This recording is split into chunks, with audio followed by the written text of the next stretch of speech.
Greetings, greenhouse people. I am your Tech On Demand host, Bill Calkins, and if you're listening or watching in real time, plans for 2026 are most likely underway, and before we know it, orders will be placed for spring production. Starcluster and Starcluster Cascade Pentas from Syngenta might not be new names to some of you, but perhaps you haven't ventured into the world of vegetative pentas yet, or are looking to add impact to your premium programs, combos, baskets, and both of these are really cool options, as are any pentas really, because today's consumers love the star-shaped flowers and the versatility of pentas in general. And to talk pentas, both vegetative and also seed raised, I'm happy to be joined by a frequent guest on our videos and podcasts, Dr. Jamie Gibson, the technical lead at Syngenta Flowers here in North America, and he works with broker and grower communities in flower trials and crop culture and a whole lot more. I'm sure most of you know Jamie and appreciate his style that I consider equal parts science and technical precision, but balanced with real-world greenhouse application. And Jamie's going to take a deep dive into pentas production in this Tech On Demand video and podcast episode. Be sure to subscribe to the Tech On Demand podcast on your favorite app like Apple, Spotify, and Google, and find dozens of videos on our YouTube channel. But without further ado, Dr. Jamie Gibson, welcome to Tech On Demand. Thank you, Bill. Great to be back. Always enjoy these. For sure, for sure. And why don't you go ahead and share your screen and then take us through some of the best practices that you work with growers on when producing pentas, because Starcluster and the Cascade type are the focus, but I think you also want to discuss Syngenta's seed range as well, because like many species, I think determining when and where to use the different types is super critical to putting together a winning product mix, right? Absolutely. Yeah.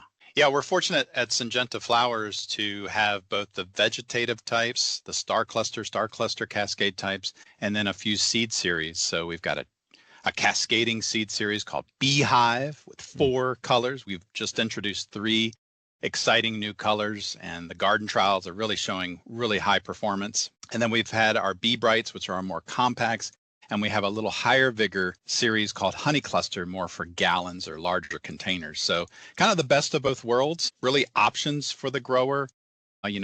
With some folks more comfortable with liner, doing more of a kind of a high-end retail product with the star clusters, and then kind of your bread and butter, just kind of coasting with that bedding plan approach with the BeeBrights and honey clusters. So good mix of series for the growers. Sounds good. And we see these moving north. Like in my opinion, it's a traditional southern annual, but I see more and more every year in garden centers up here in the Midwest and across North America. Is that, am I seeing things, or is that kind of the way it's been moving? Absolutely. And there's been a little bit of caution early on, kind of a hesitation, sometimes cool or wet summers for north. They've been a little hesitant to kind of go that, but as we see this plant being more drought tolerant, more heat and humidity, just loves that type of environment. This is Egyptian starflower, right? So This thing really loves the heat, and it has really long-term post-harvest life in the garden center because of those big, gorgeous umbels that it produces. Okay, cool. Well, it's good to see more up north. Yeah, and we're going to show a few tips within this slide set to show, how you could take advantage of maybe an aged liner to grow it faster and finish. So you're putting just more time on the young plant, and then you don't have to use so many resources and inputs in order to finish out these pentas for the garden center. Sounds good. Yeah. All right. So within Syngenta Flowers, we've just revised our website. It's a little more user-friendly. It's got nice searchable functions. And one of those searchable functions is the culture guides. And in Syngenta Flowers, every time we launch a new series, we make sure the culture guide is up, relevant information, all the new trialing discoveries and insights are built into these culture guides, everything from the garden specs to propagation to production, pests that threaten the crop, and also the insects as well as the diseases. So the culture guides are up for all of the series in Pentas, and they're quite accessible. You can go in, you can actually search, you can type in Pentas, and all of the series spit out. You can click on any one of those series and identify the culture guides. High-res images now online, availability, all those links are there on the website. Love all the resources. I'll link to those in the show notes for sure. And definitely encourage the viewers and listeners to check out Syngenta's website to see more. So yeah, when you look at the number of series practicality wise, where do you start? Which ones do you grow in baskets? Which ones do you grow more in smaller containers? And this is just an example of different series with one particular color. We have whites in all of the different series. And the series I don't have up here on this slide is the HoneyCluster, which is basically that seed, moderate to larger vigor for larger containers. But you can see on the left-hand side, this Beehive, this cascading seed series, now 4 colors, and you compare it to BeeBright, which is more compact. It's going to kind of stay in its lane in that container size. Maybe it's a pint, maybe it's a pack, large pack, maybe a 4-inch. Those are really your options there. When you look at the vegetative types, we've got them here on the right side compared to the Beehive. These are more of that basket approach. You can see the Starcluster Cascade, much like our Bandalista lantana, it fills fast. It kind of spreads and then it begins to tease over the pot rim to give you that cascading effect. Whereas the Starcluster is a little more upright. It's probably built more for that gallon, 6-inch, more high density container.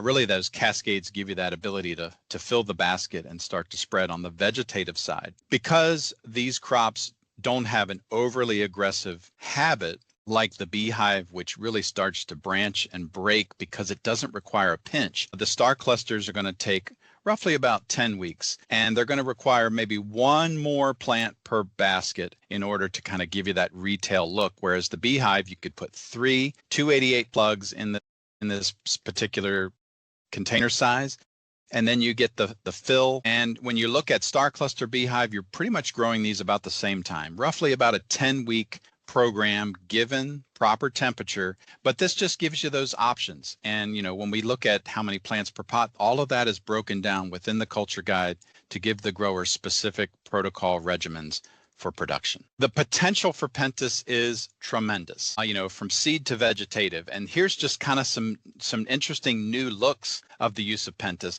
On the left-hand side, we've got our traditional quarts and our packs, pints for these border type seed BeeBrights, and then we can boost up that vigor in these large programmable HoneyCluster containers. This is a gorgeous crop I experienced this past summer, and it just really looked nice for that season extender.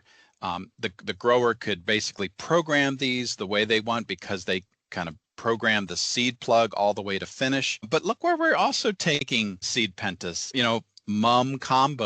mumbos, right? The old school mumbo. Here, this is with a nice bronze. This is a combination with some celosia, some bright spark celosia as the upright.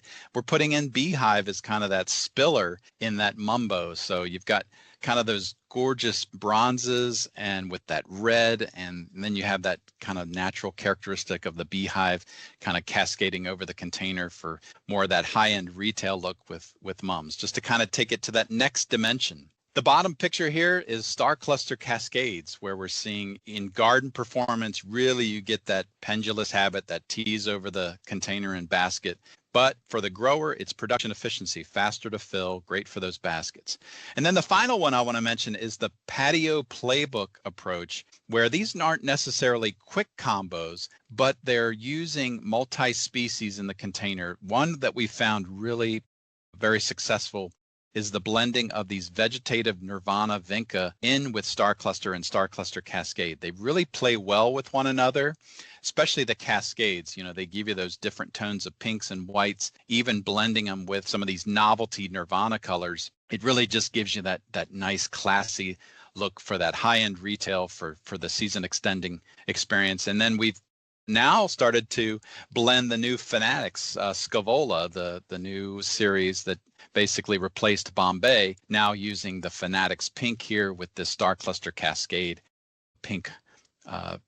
Pink is really striking, just one monochromatic color, but very gorgeous vigor and really does well all season long up until frost, even taking on some cases very light frost in the garden. Wow, and I love the way that this actual flower form, the star types on the pentas look in combos because other like the foliage can kind of get through a little bit with the other combination plants, and that's great. And I love that fall combo with the celosia and the garden mum. That's really sharp. More to come on combos. That's kind of the theme these days with a lot of Awesome. breeding companies, is to kind of take it to that next level to show the potential, that retail potential. Yeah, so starting off with the vegetative pentas, in Starcluster Cascade, we have 4 colors. In Starcluster, the uprights, we have 8 colors, very unique colors like violets, apple blossom, rose, thicker foliage, really durable, tough to handle that heat and humidity of the summer. But look at the umbel size on these things. It's almost hydrangea-like and just really classy. Nice for that season extending period. And the great thing about these pentas is the pollinators love them. When you get a mass of butterflies just feeding in on the nectar, hummingbirds coming in, I mean, it's just an exciting plant all the way through the summer, up way into the frost time period. For many years, the star clusters have been grown by the southern growers. They've really gotten in a rhythm. They know their production plan. They know kind of the sweet spots of production, whether it's 6-inch or gallon or these kind of 10-inch patio pots where they can feature those in retail. Baskets, that upright look with that big textured foliage and those huge striking umbels. It really does present a nice show. And I think they've got their protocols down. And they can take advantage of those warmer temperatures. They don't have to necessarily worry about heating. Now, having said that, a lot of northern growers are tinkering with pentas as well. And this is a great striking crop that came out of Neil Mass greenhouses there in Grand Rapids, where they just produce this gorgeous star cluster gallon crop, upright crop, bright, just really brilliance, brought those umbel shapes. I mean, the plants must have just sold off the shelf so quickly with this new star cluster rose that was launched many years ago. Great vigor, great garden performance, really a great pollinator plant too. So northern growers can do it. And that's the message is, don't be bashful about the temperatures, about kind of these cooler, wet summers. We know that we're not getting any cooler in summers, right? So having these plants in the pipeline and the portfolio is critical. The big mention about these umbels is that post-harvest life. Typically a gallon, 6-inch is finishing within about 8 weeks. This is 10 weeks. This is 2 weeks post-finish. And look at the full maximum potential of these umbels expanding out and really staying intact, not much shatter, very limited botrytis. For the most part, pentas are very durable. They don't really experience a lot of those disease pressures that some of our more foliage susceptible species have. But the use of Alesco, the silver nitrate product, is encouraged on pentas. It's fairly ethylene tolerant, but still applying it will definitely give it some more post-harvest life. So the message here, hydrangea-like umbels, real showy, bringing the customer to the retail bench with the star cluster. They do. They look tough. The foliage looks so healthy. I mean, really, I think as at retail, having that shelf life, having that durability, they're going to hold up. They're going to continue to look good. They'll sell. I mean, that picture you showed from Neil Mast is stunning.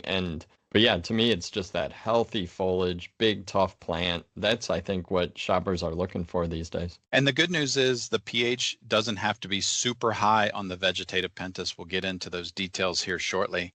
So you can grow these at a pH lower than 6. So you get that nice foliar tone. They're moderate feeders. And their foliage is almost as attractive as the flower. Wow. So going into, propagation tips and tricks, the culture guide is going to cover everything. And I don't want to go line by line here. I just want to mention out some of the keynotes, some of those big tips for growers that are thinking about entertaining pentas in their lineup.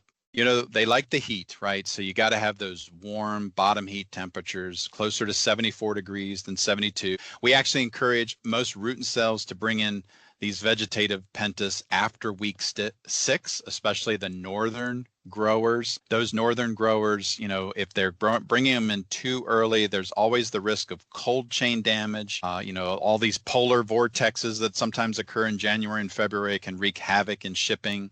delays, ice storms, things like that. So week 6 kind of gives you that break point for propagation, and you can still achieve Mother's Day finish with a week 6 stick. Rooting in a 102, 105 cell tray, easy, about 5 to 6 weeks, given the bottom heat temperatures. So, you no doubt can get unrooted cuttings, but callus cuttings are offered by the Guatemalan farm in Capac, and this produces maybe a little discolored look. Oftentimes it's a little concerning. Rest assured, it's very healthy callus. Pentas have a unique pigment in their roots called Xanthophyll, the yellow pigmentation. And so that's why sometimes you sometimes get some concern that there might be something going on. And rest assured, that's just the pigmentation of the root system and those root initials coming out of the callus. What other species have that? Do you know any other offhand? Let's see. Boy, that's a great, let's see. I mean, go from a woody shrub standpoint, Okay. Barberry, if you've ever dug a barberry up, you'll see some of those yellowish roots, and that's the xanthophylls in those It's interesting. in those structures. Yeah. So if you see that on your callus cuttings, don't worry. That's right. You're fine. Right. Yeah. Oh, that's good. You can see the small root initials come out, and those root initials should move out within about 2 to 3 days after stick. A couple of other points in propagation. B9 is the preferred PGR. It just kind of keeps the tone and stack. But the big one is the pinch. So oftentimes we'll get the question, can you do Florel? Can you do configure for branching to get branching? Well, we've learned straight off the bat that it's got to be a hard pinch of the flower stem. And Pentas, these Starcluster Cascades, are facultative long day plants. So they're going to flower, especially if lighting is in propagation, they're going to flower faster. And what we want to make mention is relax, let that flower stem actually develop a little bit, the peduncle, a little bit of growth on that flower stem. And then you can get in with trimmers or some snips and you cut that flower stem off.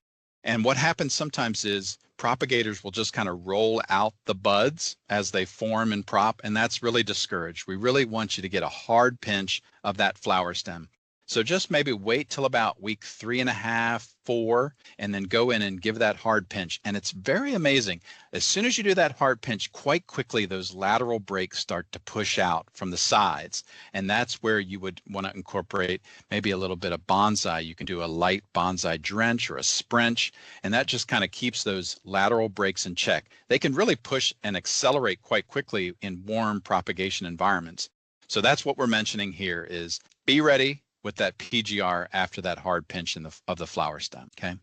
So I was mentioning, cold chain, and this is one of the big things about Pentas. This is why we encourage, post week 6 receipt of cuttings. We know that in the South, a lot of the root and cells are going to bring these in earlier, and that's fine. But what we tend to do in cold chain is we do not ice the boxes that contain Pentas. We start to ice right about week 10. We want to avoid getting below that 40-degree Fahrenheit temperature because that's sometimes where we see this tip burn. So some colors, actually the reds, the lavenders, will oftentimes show a little tip burn right after they're stuck. And that's just because of that little bit of chill, that free moisture that's on the Pentas cuttings, whether it's condensate in the cold chain, you go from warm temperature to cool temperature, much like you're seeing in this graph. And so those chilled temperatures cause this tip burn after stick. So what we've tried to do is work with our supply chain to make sure the carriers are avoiding anything below 40 degrees. We use insulation in the boxes. But one other thing that we're starting to do with Pentas during the cooler months, even in summer, right? In summer, they re-ice the boxes, especially to a lot of the crops that are going into the South because they're just growing large numbers of Pentas. You can actually get refrigeration chill, and with the ice, you can actually get down into those 40-degree marks. So what we do is we bundle the cuttings in some dry paper that kind of removes some of the free moisture off the tissue, and it reduces that tip burn. Now, sometimes tip burn is inevitable, and that's where those contact and systemic fungicides work well because we sometimes get some secondary infection and propagation, especially when things are kind of wet. But for the most part, they're quite durable. Even when they get a little tip burn, they kind of power through warm bottom heat temperatures. Here you can see how quickly roots come out about day 11, day 12. You can really start to develop that root ball after about 2.5 weeks. And then remember, I was talking about those umbels start to form, right? In facultative long day, they start to form and develop. You can even see a little color crack in some cases on some of these cuttings. So just wait for that flower stem to come up, give it that pinch, and then you can start to see those lateral breaks and build a really nice, robust, well-branched liner. Pinching, here's an example of when you've gone through the tray and you've done that hard pinch of those flower stems. So this is the Cascade. So this is going to have a little bit more of those breaks at the base just because of its faster fill characteristic. So here we've got the hard pinch, and you can start to see those laterals starting to push up, and that's where those bonsai sprenches are very effective in kind of controlling those lateral shoots. Flowering takes a while, even with an average daily temperature of 69 degrees. And so here, all the way close to 40 days back from market date, from the flowering state of where we're bringing these into retail, you can just start to see that visible bud, that visible umbel developing. And then just after, say, just shy of 3 weeks, you're looking at umbel development, maybe a little bit of cracked color. This is where you're really getting close to market finish. You're starting to regulate the plant to get it ready for retail. So it takes a while. And so, you're heating this greenhouse upwards to, say, 8 to 10 weeks. How could you take advantage of a more well-built liner or a aged liner in order to take some of this heating and resource off? Well, you could do an enhanced liner. And what an enhanced liner is an 8-week, 50-cell vegetative pentas. We've been talking about this for quite a few years now, and we're starting to see some grower trialing and kind of testing the waters to see if they can generate this 5 to 6 week quart or 6-inch crop. And this is the protocol. So for folks evaluating and reviewing this podcast in terms of programming, this would be a key slide in order to see some of the steps you would do. So we're encouraging some of the root and cells to offer this type of 8-week aged pinched liner with kind of showing in dime size umbel at receipt of the tray. And when that grower receives that umbel, they kind of already know, okay, I've got my flower structure built. I've got my body of the liner. Now I just need to make sure I'm heating properly, giving it the proper fertility. And I think I can finish this thing out with 1 liner in a quart or maybe 2 liners in a 6-inch. And you could even tinker around with baskets. They may require a little longer time, but we're finding that this is maybe a sweet spot. Think about geraniums in a 4.5-inch pot or a quart pot, much like that with these vegetative pentas, taking that enhanced liner and building that quart product is pretty exciting. Well, and it occurs to me that when you factor in all those costs and the heating and, keeping those around for multiple weeks, could you be using that space in a more efficient way? Could you be, waiting to heat that space and bring these enhanced liners in, and actually the economics would work out in your favor? And the quality and the reduction of losses. Like, there's so much that could factor into making that just a much better decision for a grower, I would think. Yep, you got the flower, you got the breaks, you're ready to go. It's already pinched. It's already pinched and programmed for that kind of that 5 to 6 week program, where you still may require a little growth regulation in the final container. But it's been exciting to see some of the trials. So I have a small trial greenhouse, and I did some initial tinkering with this to look at our Cascades. You can see the liner kind of characteristics. This was kind of a 58 cell, so a little smaller than the 50 cell. Nice hexagonal dimension in the cell size, but you can see a deeper cell, so you got really strong rooting. There you go. The Xanthophyll, see the root coloration is kind of more of that yellow tone. But you've got the Cascades here branched at the base, and then the upright Starclusters. I did a few varieties. I grew these out for 8 weeks and growing them at that temperature for liner production, and then making sure that the liner had at least a visible umbel. Sometimes the umbel expands a little bit larger than a dime. Sometimes it's a little smaller. So just keeping consistent in your propagation is critical. But, you're transplanting this large enhanced liner into a quart. Remember, you still have that time to finish this. So it takes a while for the development and the cracked color and then the florets to start opening. So this enhanced liner looks like it's got some really good legs. And this is kind of the output. This is kind of that finished product. We worked with Neil Mast on this enhanced liner, their trialing team, their innovation team. So here's some of their trays that they were producing. They did some Starcluster Cascades and uprights. So here we have it in their quart containers. Here you can see, if you can target a minimum spec of about 2 umbels opening, or maybe 1 umbel opening and 1 bud coming behind it, much like what we do with geraniums. We think we've got something here. So this cuts down your production time, and you can actually grow this and finish this out 5 weeks in a quart, 6 weeks in a 6-inch, maybe with 2 liners in a containers. We hope, much like what we're doing with our enhanced dipladenia, with maybe a little longer term propagation, it kind of helps achieve that finish time for Mother's Day. If we can target Mother's Day, or even a little bit past Mother's Day for this, instead of waiting for like weeks 21, 22, 23, if we can get it more in that high peak of retail, we can really get more exposure of this garden performer to the consumer public and consumer gardener. So a few more notes on finishing out the vegetative Pentas. Warm temperatures, right? Egyptian star flower, warm temps, average daily temperature. You could certainly put this in the Lantana house or the Scaevola house or the Angelonia house. Maybe you want to even keep it a little bit warmer. Maybe you want to put it in that dipladenia house, but it will produce these flower structures, and you want to watch the irrigation, not over irrigation, because the roots are kind of slow to move, but you don't want to dry this thing down. If you do see some kind of wilting or significant wilting, you can get some dry down, some burn.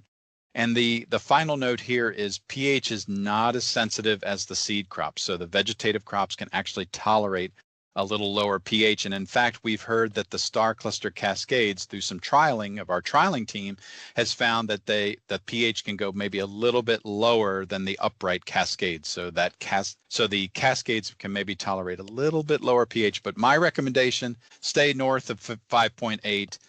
To make sure you're not getting into any iron toxicity issues. If you go actually too high with some of these vegetative types, you can actually see intervenal iron deficiency. So that's another big one. Overwatering or super high pH, you can see the opposite. You can see intervenal yellowing of some of the top growth. And so, yeah, you want to have that kind of Goldilocks range of 5.8 to 6.2 for the star clusters. PGR wise, it's B9 early, and then bonsai drenches. Everyone thinks, well, my gosh, star clusters, they're slow to grow. But if you've got it in the right conditions, that big umbel starts to form, and you want to prevent top heaviness. A lot of times when we grow these for cultivate during those very warm temperatures of July, we have to do these higher bonsai drenches to kind of keep the plant in check in proportion to the containers. Some of the varieties are kind of quite vigorous, so as high as 3 parts per million can be used as a bonsai drench.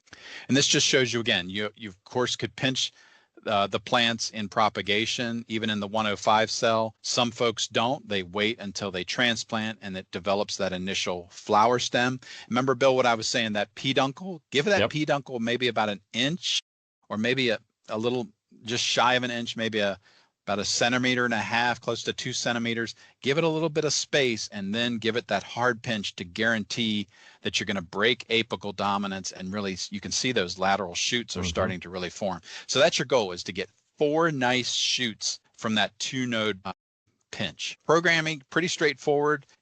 Very similar to a geranium, but a little warmer production temperatures.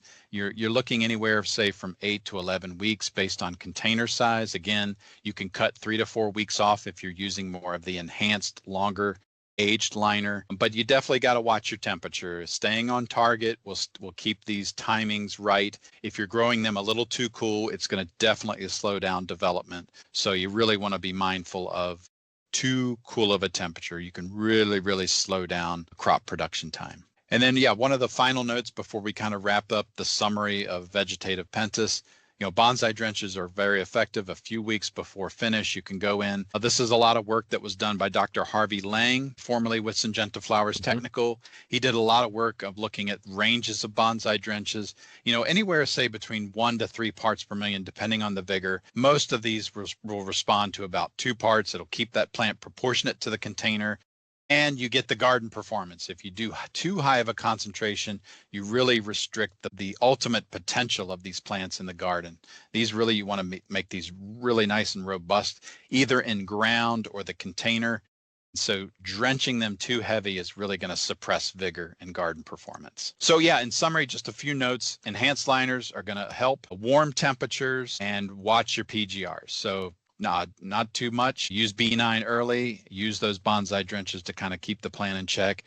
This particular image on the right-hand side is from Lucas Greenhouses. They do an amazing job building a pre-finished vegetative Pentas, and then they have wonderful late May sales, mid to late May sales with a lot of the Starcluster colors, violets, pinks. I mean, all of these look great. And it's almost hydrangea-like, right? It almost gives you that feel. It also looks perfect to drop into a real premium combo. Absolutely. Yeah, think about using lantana, angelonia, scavola, mizu, all of those types of warm season crops, even dipladenia, blending the dips in with this stuff. So it makes a great upright or a mounded plant. Sounds good. So yeah, you had mentioned the seed, and we're definitely want to hit on seed. Just a few tips and tricks. This I'm going to go right in, right? Because we talked a lot about the beehives and BeeBrights. I really want to harp on those key notes in propagation and production with seed. And the big one is seed plugs are really challenging to produce with Pentas, much like begonias, right? A lot of our specialized propagators do Pentas and seed begonia in 288 trays. They've got it down to a science. They know how much time in the chamber, how much time on the bench, warm temperatures. They know the proper media types. They know the droplet size in order to prevent jostling or cover of the seed, making sure that they're patching properly, making sure that they're getting really strong stands of germination. Any type of thing that can impact the initial emergence can really impact fulfillment of the tray. And so this is showing you some of these smalls. Sometimes when the nozzle pressure is pretty high, it can move the seed to one particular part of the cell, and therefore translating to smaller seedlings that can sometimes not make that patch date. And so that impacts the total number of plugs that can be built and certainly slows down efficiency. One big mention, watch the droplet size when irrigating these plugs. Warm temps, again, average daily temperature 68 to 70 degrees in the later stages, right? Warmer temperature, wetter media early. You can drop this down to a moisture stage 4, even down to 2 as the plugs are really developing well into weeks 6, 7, and 8, and then you can use those PGRs to kind of regulate growth. If it's in the right culture environment, it's going to grow really well, and you need to kind of keep those internodes in check and leaf expansion in check. So using B9, even using some of these paclobutrazole sprays upwards to 5 to 10 parts kind of helps kind of settle that plug into a really nice finished plug product for the grower. Just showing you textbook Pentas production here in the deep south, uniform laser production, taking advantage of those higher light levels, upwards to 12 moles per day, the DLI having a really big impact on plug health and root vigor, and just avoiding any kind of chlorosis, any kind of sluggish growth in the plugs is critical. So warm temps, really high quality light, great moisture management makes that beautiful plug. And then from a production standpoint, it's warmer temperatures, but there's a range, right? Pentas can tolerate a range. It doesn't need to be overly hot. You can kind of regulate it much like a geranium, right? You can cool it down if you need to regulate growth. If it's getting too aggressive, you can ramp it up a little bit if you need to get some expansion.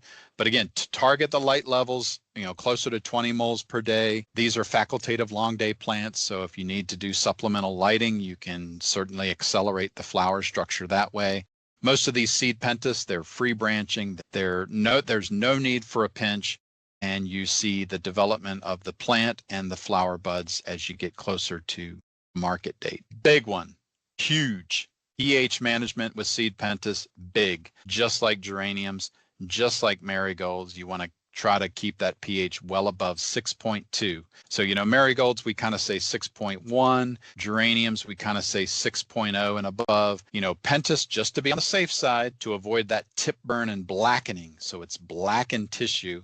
That happens when you get iron levels very high in the tissue. So you want to keep that well above 6.2, at or above 6.2, using calcium nitrate. Calcium also helps build strong shoot production, make sure that the foliage in the shoot tip is expanding properly. You're getting really good flower development. Calcium is being demanded tremendously in that actively growing shoot tips. Calcium nitrate is a nice tool to enhance tone, but also give some calcium, more calcium to the system, and it also keeps the pH up. And then from a PGR standpoint, based on the vigor of the series, typically BeeBrights don't need a lot of PGR because they're more naturally compact, whereas the HoneyClusters are going to need a little bit of B9, maybe a bonsai spray, maybe a drench at the end, or the Beehives, maybe a little toning before you're hanging the basket.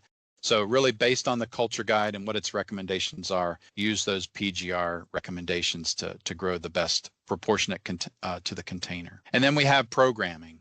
So in the culture guide, it has the number of weeks, the number of plants per pot. But here you can see, you've got everything from packs all the way to large containers. Certainly, we're going to put BeeBrights more in packs and pints and quarts. We're going to put more HoneyCluster in gallons, 6-inch.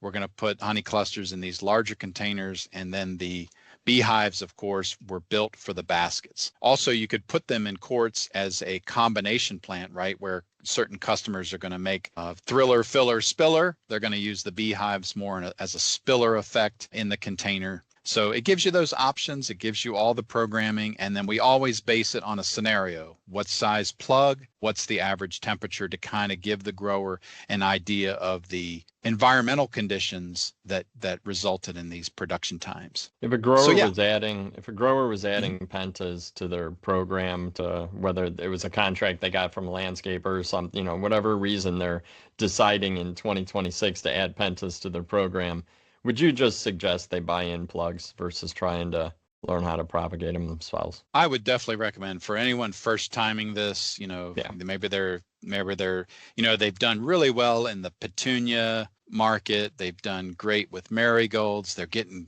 comfortable in the rhythm, and they're starting to see a higher demand for these warmer, more drought tolerant type bedding plants. Buy in the plugs from a specialist. There's great plug producers all across North America that can do a really nice pentas. Start with a nice plug, get comfortable. It takes a little bit of investment to grow the pentas, right? You might need a germ chamber, you might need specialized benches and lighting, and make sure your bottom heat temperature. So it may require a little more infrastructure. And like I said, there's tons of great plug suppliers all across the region that can deliver a nice quality pentas ready to grow. Makes sense. So programming's there. Just in summary, watch the pH with the seed pentas. Be mindful of the series that you're growing when evaluating the type of PGR you're using. And again, it's warm temps. This is more for that summertime, extend the season with a lot of these seed crops, using potentially the vegetative types for more higher end retail. But remember, there's Beehives, there's HoneyClusters that can give you that look as well.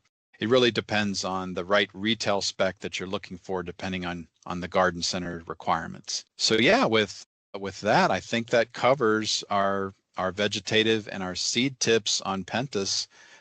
We've got the culture guides online, but of course, reach out to us on the tech team. We're happy to help. And we've got a lot of great people behind us supporting us on the supply chain side, and also on the seed side, seed quality, and our pellet as well. We've definitely seen improvement in our pellet compound with better erosion and better emergence from the media.